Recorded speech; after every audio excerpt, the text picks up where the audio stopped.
Hi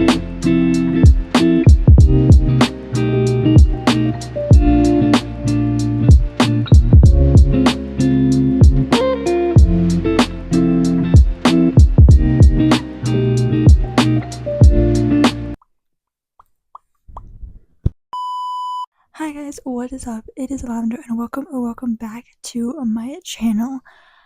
I am so excited for today's video because I've actually never really sat down and thought through this or thought through how many things I have that are unfinished series. But here we are.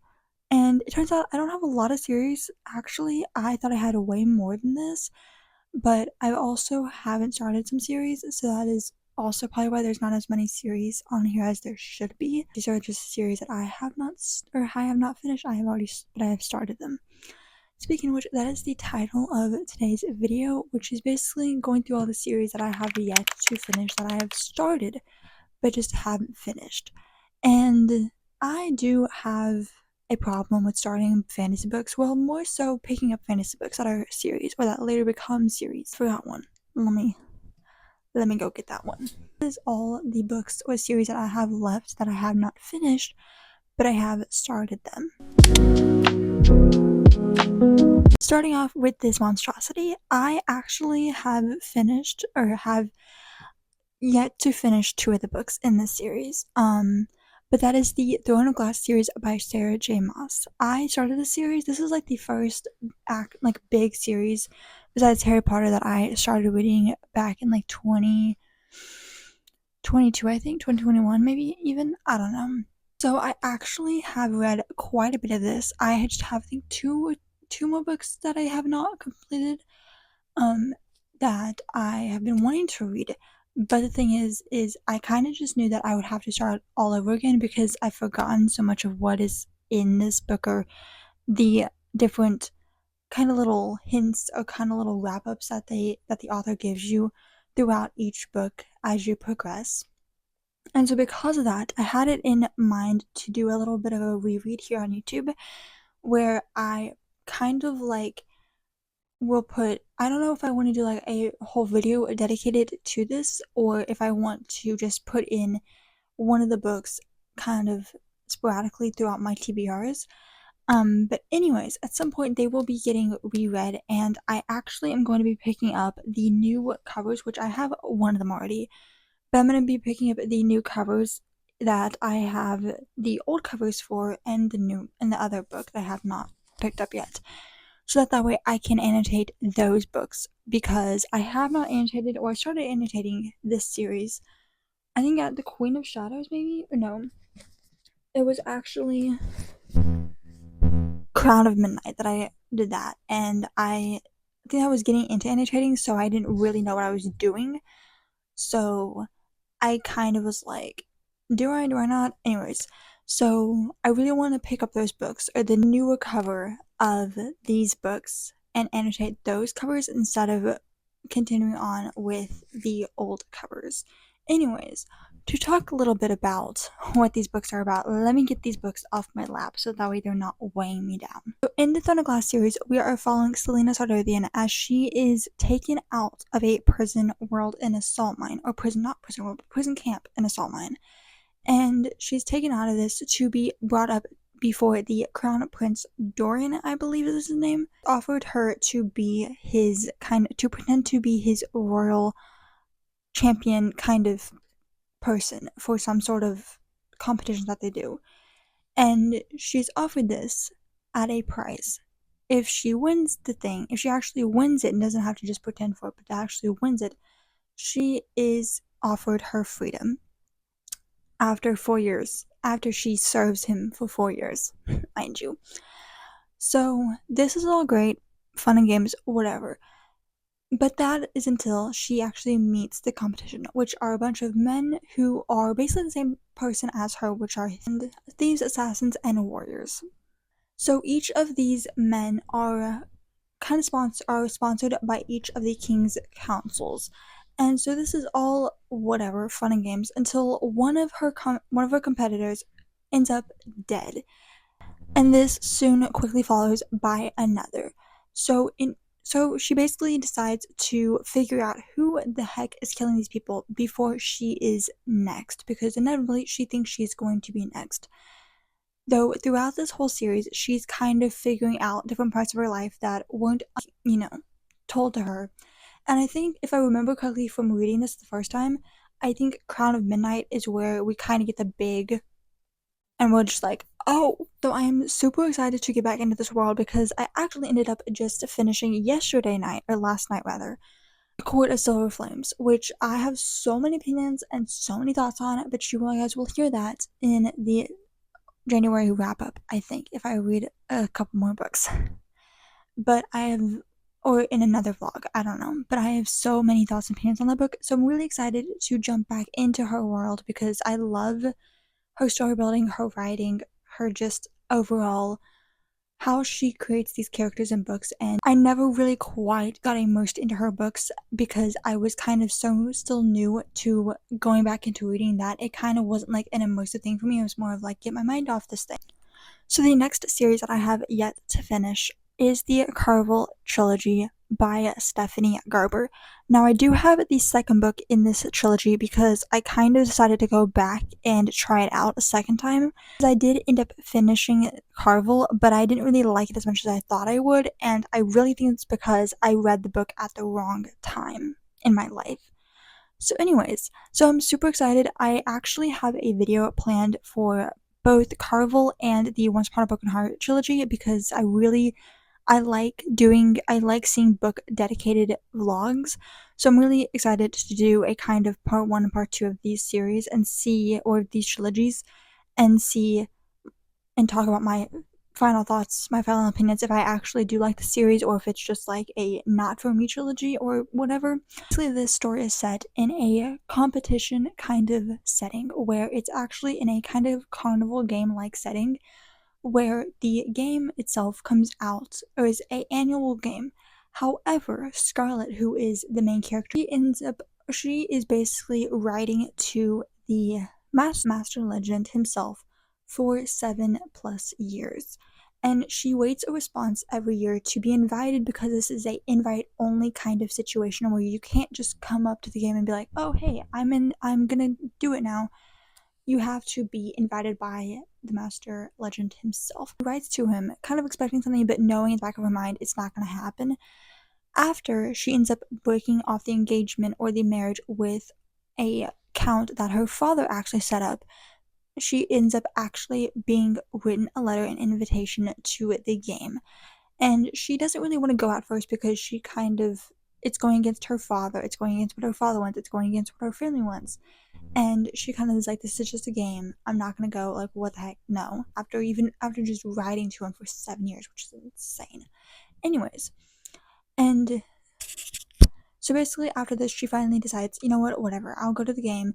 She ends up going to the game, and literally the day that she ends up going to the game, or actually arriving to said game, her sister ends up going missing. Because of this, she is immediately warned by the people around her and the game itself that you can't trust or believe everything you see because it is magic. And it's kind of like you can't trust things you see, you can't trust people you hear.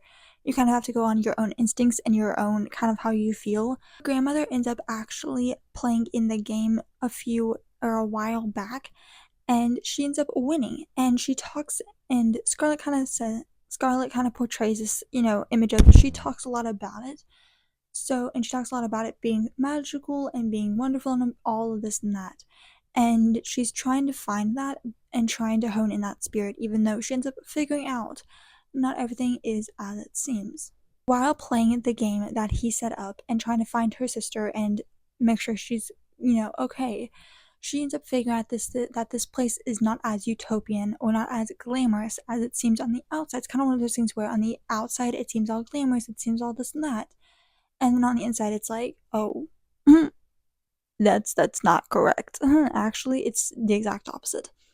So the one thing to note in this book is not everything is as it seems, and sometimes you may have to end up unveiling your deepest darkest secrets in order to actually win the game. Before, I think I just didn't read it at the correct time because when I was reading this, I really wasn't like in the best headspace to read a book, and I was also kind of on a bus getting ready to go to a competition, and with a bunch of girls that were trying to frantically get ready. So I think the atmosphere in which I did read it too wasn't the best either. So I'm hoping to try again and give this book an actual chance and not just whatever. So location change because my mic died and I had to charge it. So here we are, and my cat is occupying the chair that I was sitting in right now.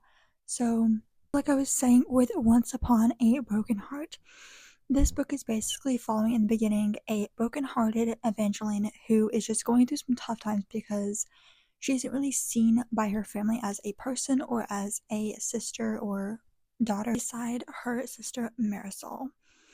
So in this she is actually trying to find in the beginning a magical door that is only able to be seen slash shown to people who are broken souled like Evangeline herself.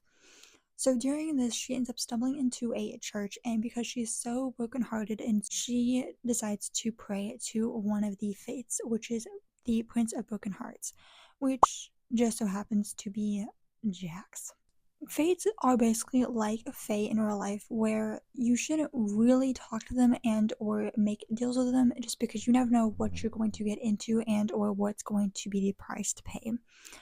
And Evangeline knows this in the back of her head, but that doesn't stop her from actually making a deal with Jax because she wants to be a happy person again and not brokenhearted like she is. So the deal Evangeline makes with Luke in order to stop her sister Marisol from marrying Luke because Evangeline thinks in somewhat that Luke is cursed and doesn't want that happening to Marisol. It doesn't want to bring a cursed person into her life or her sister bringing a cursed person into her life. So Evangeline must kiss 3 people of Jack's choosing.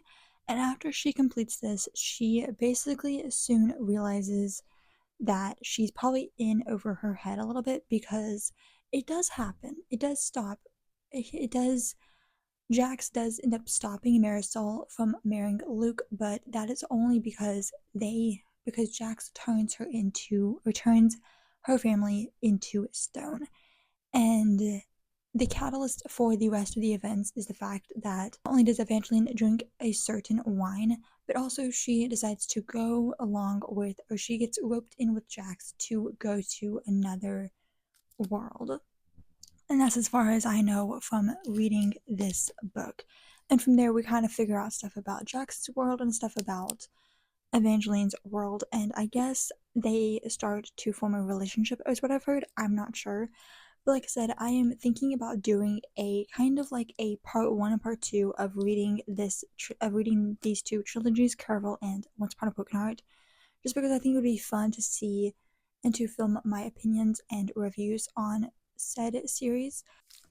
Now, the next couple of books, I only have book 1 of them because I've been meaning to pick up the second book, but I've been forgetting every time I go to the store. So the first book that I actually read I think in my senior year of high school, and I loved it to pieces, was Defy the Night. Now, this cover art is literally stunning. It reminds me so much of like Rapunzel and the aesthetic of Rapunzel. It's not, I don't think it's I don't think it's anywhere close to Rapunzel's story, but just like the color and the art just remind me so much of Rapunzel. And I don't know if you can tell, but I loved this book to pieces. So So the story takes place in the kingdom of Kandala. I think that's how you pronounce the name. Yeah. In this book, this book takes place in a kingdom of Kandala. Now, this kingdom is ridden by a plague that is only cured with a specific type of flower called the moonflower. And the thing is out of 9 sectors in this kingdom, 2 of the sectors can actually grow this flower, which makes it somewhat rare to find the cure and to get the cure. But we are following Tessa, which is one of the main characters in this story. I think it's like a dual POV too. I think it's like a dual POV too following Tessa and so Tessa is an apothecarian who discovers that the kingdom is actually giving super high dosages to the people who are infected by the plague.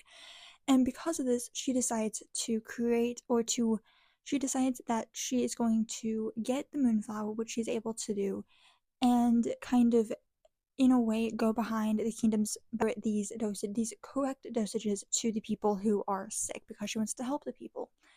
And so in doing so, she ends up teaming up with Weston, who is basically trying to help her while also trying to stop her in a way, because soon after she finds out that he's not the person she thought he was. Instead, he is actually Prince Korik. And they end up kind of finding some sort of relationship, but it's kind of hard whenever it's kind of takes a turn whenever she finds out that he is actually not Weston and is not like some sort of low life friend like she is, or low life person that isn't able to afford all the stuff that she or that he is, because obviously he's a prince and she's not. Also, the fact that she is kind of going behind the king's back and kind of trying to give the people the correct dosages while not getting caught, because that's a whole thing.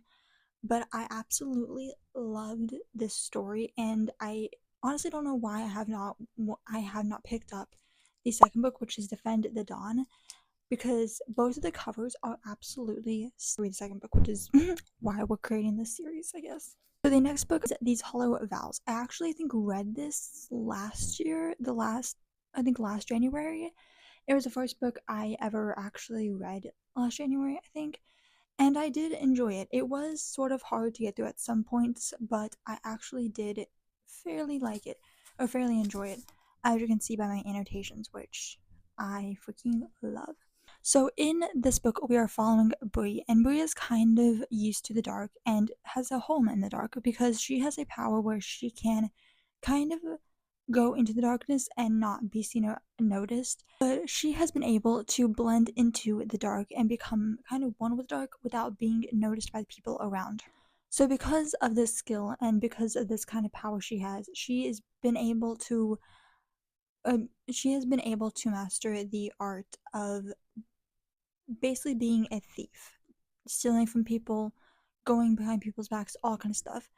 Though she doesn't relish it at all, she does not like that at all, but she does what she can because of the fact that she is actually her guardian, I think, is her aunt, which is Madame V, and her aunt is not really the best person ever because she actually is in debt to her somehow. I forget how it happens or how it happened, but her and her sister are in debt with Madame V, and she's trying to pay off the debt by going and getting gold, getting things from, richer people without being noticed.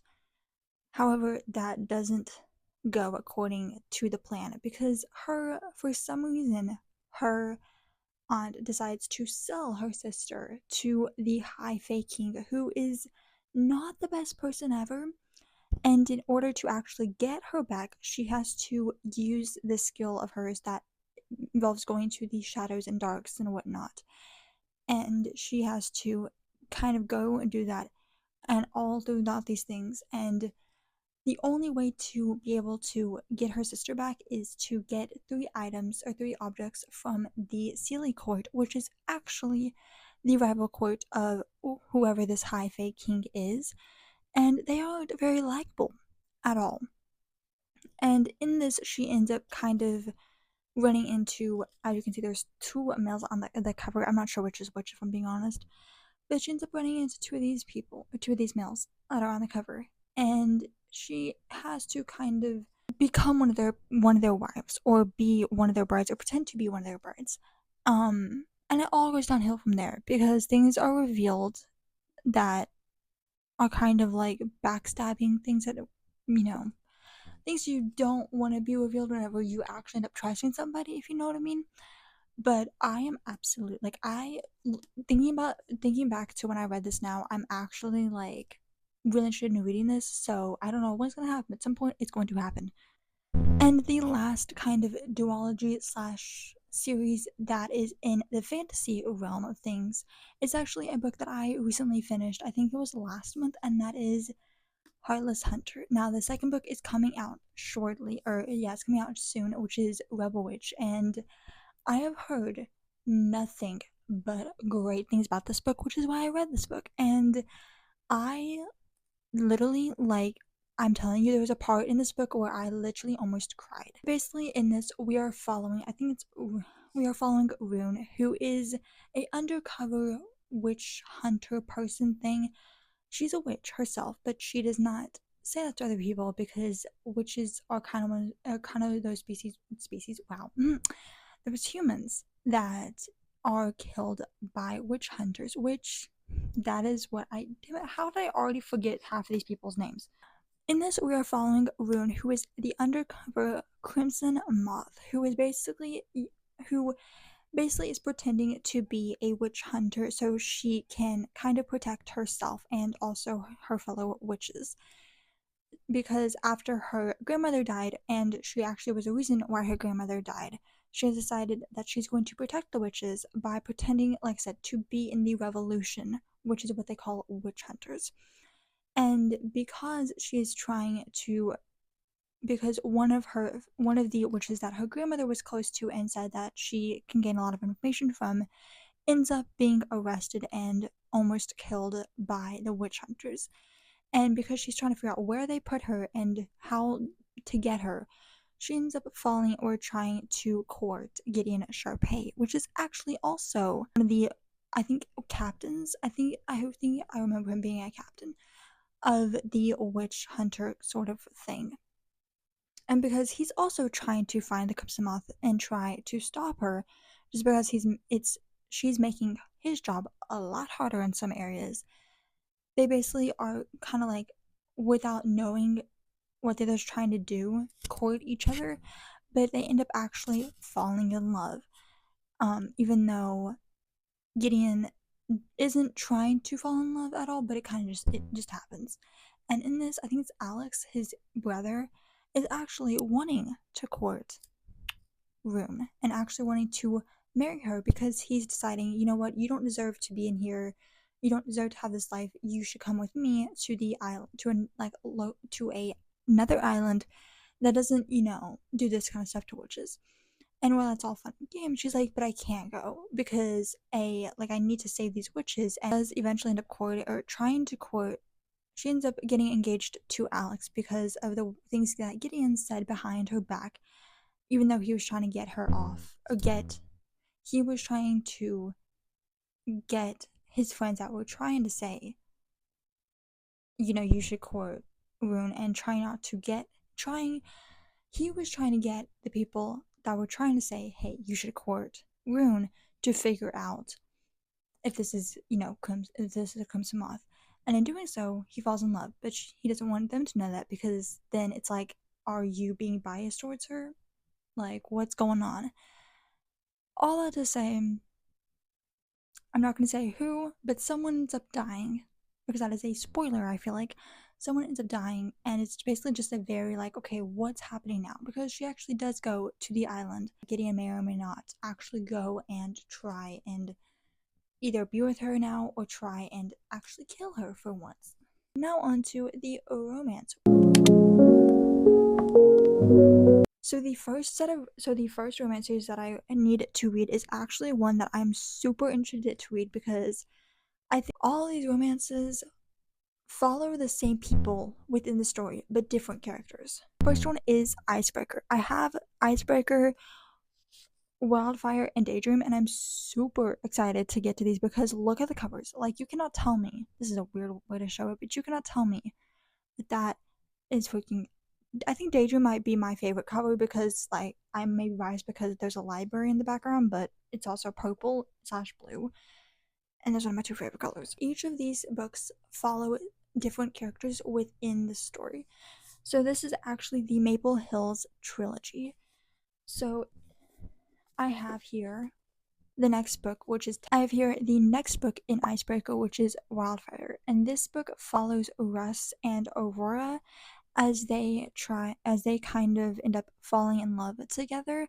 But Icebreaker followed a hockey player and a ice skater as they kind of were forced to kind of join teams because of the whole something that happened, like the whole thing that happened with their another school that's a rival with them, and then in that they kind of like fell in love because they realized that they both had like some sort of traumatic pasts, and that kind of weaseled their way together. Yeah. And then we have Daydream, which is the last book in the Maple Hills trilogy, which is following Henry and Haley. And I'm so excited to read this book. The next series is the Dirty Air series, which is Throttled and Collided and I think Wrecked and something else by Lauren Asher. Now, I read Throttled like a while ago, and it was like one of those on a whim books that I picked up because after I saw Madison Kate's review on it, I was like, oh, okay, sure. I'm not a F1 girly or a race car girly, but okay, sure. Literally fell in love with it so much. Loved it. Not loved it, but loved it enough to be like, okay, I want to read the next few books. And then we have Collided, which follow Sophie and Liam, which Sophie is Maya's friend that she kind of, or Sophie kind of takes Maya in. And then Liam is one of Noah's fans in the F1 area. But like I said, they each kind of follow the same kind of romance kind of thing. But I think Sophie and Liam are actually together in this book, or actually are already together in this book, and I guess something might happen. So yeah, so basically in Throttled, Sophie and Liam end up creating like a list that they want to do, and in that list is like things that they want to do and things that they want to go out and do together, or you know, do together. And because everyone is kind of, because Sophie's kind of like that, Sophie's kind of like the total opposite of Maya, I don't know. And Liam is like the golden boy of F1. And basically, no one wants Sophie to be with Liam just because of how Liam is, I guess, as a person, and they don't, or how he acts as a person, I don't know. And I know Maya is definitely against that, I think, in the beginning. But basically, I think it's like a one, it's like they only are like together or like want to be together or something like that. I don't know, for one season or for the season of F1. And then they slowly, I guess, form a relationship and are like, okay, this is not just platonic. This is like I actually want to be with her. I love how in the fantasy realm, in the fantasy category, I could describe a book wholeheartedly and the summary of it, and then when it comes to romance, I literally am like, they're together, they're not, they're doing this, they're not. But that's just because all the series that I have yet to finish in the romance are interconnected series. The last book that I actually haven't picked up the second book for because I was unsure about it, and I'm still unsure about, but I'm willing to give it a try. And that is the Billionaire series, or the Dreamland Billionaire series by Lauren Asher, and that is the fine print. I read this book and absolutely devoured it. Like, I devoured this whole thing. And I didn't really want to continue it just because I didn't hear great things about the series. But I heard, like, it doesn't matter. You can read the first one and not the second one, or you can, you don't really need to read the whole series. So I wasn't going to. I'm kind of willing to try and read the second book at least. I don't know who the second book is following at all, but I know that this book kind of followed Rowan and Zara, as Rowan is like trying to show that he is able to be in his dad's company, or run his dad's company, I think.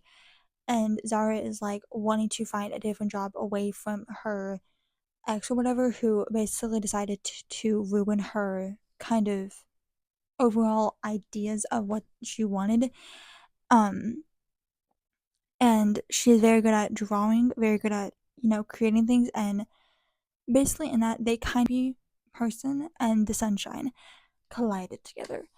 Um, so yeah, that is the romance books. So I definitely forgot about a good chunk of books. So now let's head into the mystery slash sci-fi, I guess you can call it. Yeah. And the first and only sci-fi book that I have that I haven't really finished is the Divergent series, which I have. Besides four, I have all three of them, which took me a while to get because I'm an idiot and kind of didn't really remember they went in. But I have all the books, and this is the only book within the sci-fi kind of realm of things that I am able to actually read because I don't actually enjoy reading anything that's like not fantasy or romance or mystery just because I don't know, it kind of makes me anxious, I guess. I don't know. But I enjoyed wholeheartedly this series so much. Most books I connected with the first book so much, which is Divergent. And I think it was, I don't remember her name because it's been so long since I've read this book. This series is basically like the Hunger Games for me because it's like I said, I didn't enjoy watching the Hunger Games or reading about it. Like it's just that's not a series for me. But each one of these books takes place in a different segment or a different kind of sector of the world. So we have Insurgent and Allegiant. And I am not sure, like I said, what these books are about or like what the next two books are about because I read these books so early on in my reading journey that I kind of forgot what they're about. But I loved them wholeheartedly because it was easy to get through.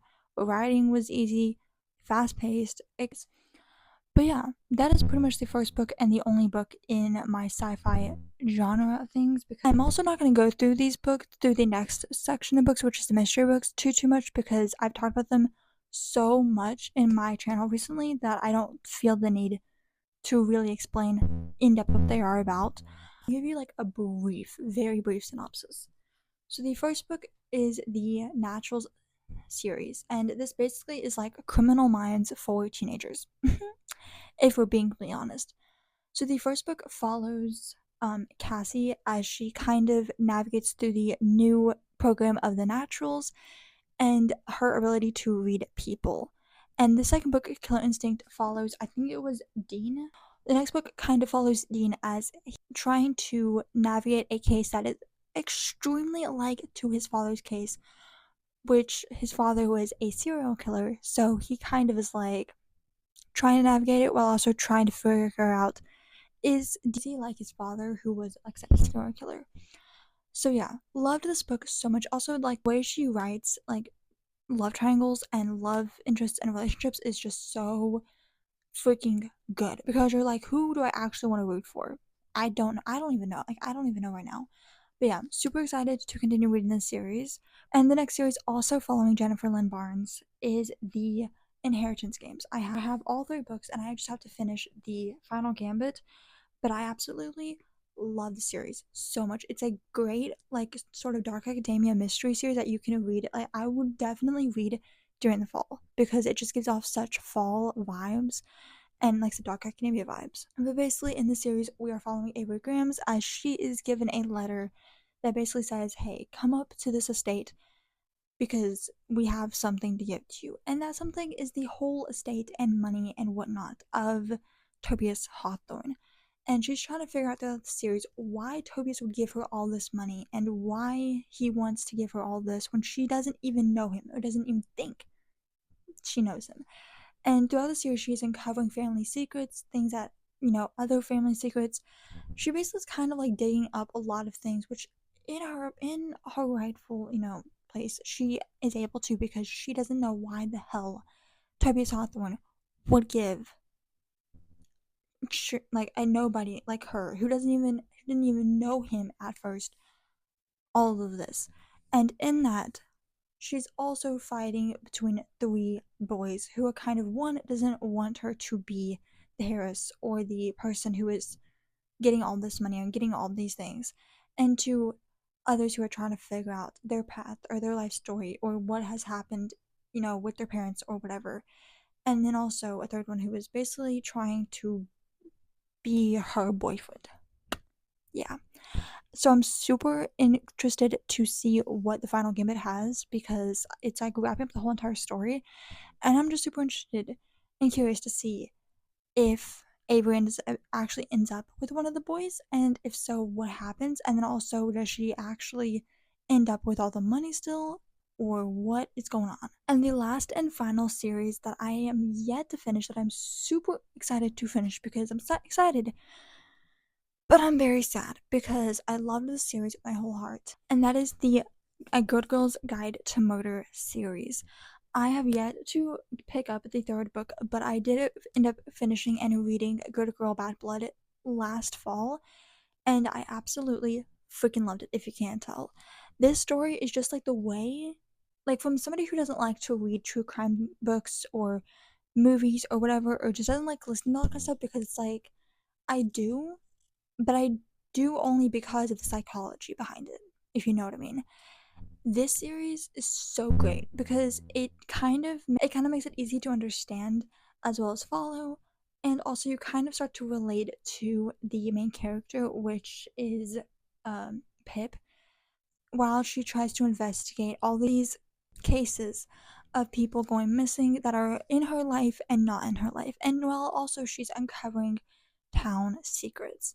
And it's just like it's so, I love it so much, and I'm so sad to leave it behind when I do read the third book, but I'm also so excited because I've been having to this series has been left unread or unfinished for about 2 years now, and that is unacceptable for how good the series is.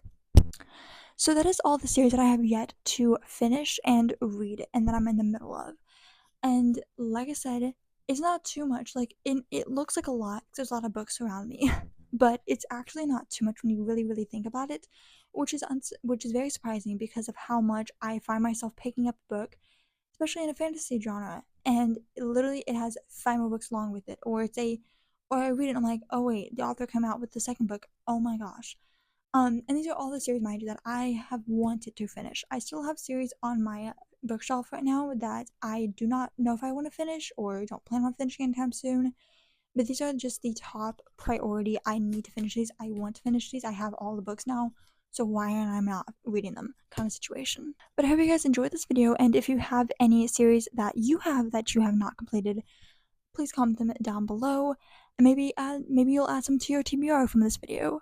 So also, side note, I do in fact have a Fable account which I am using, and I absolutely love it so much, and it actually helps me read a lot more because I have the widget thing on my phone, so that way I'm able to see how much of a reading streak I have. So if you want to follow that and see what I'm reading, see how long it takes me to finish a freaking book, then I will link it down below, or I'll put it down below as well as on the screen now. And also, if you want to follow my Limit 8 account, you can. I want to follow that to get more of a behind the scenes kind of look at things. I'll be posting a lot of like makeup content, as well as I'm getting into nail content now, which will happen, I think, maybe mid-February, March, I don't know. But also, if you want to see like my TBR or what I thought about a book or whatever, then definitely go follow that and check it out. I'll try to be posting as much as I possibly can on there. If you guys have stuck around this long, please comment let's do a book stack emoji. There you go. And be sure to like this video and subscribe if you want to see more of my face as well as more of my videos. And please like this video because it really helps out the channel and really helps me to know that you like these types of videos. I'll see you guys in the next one.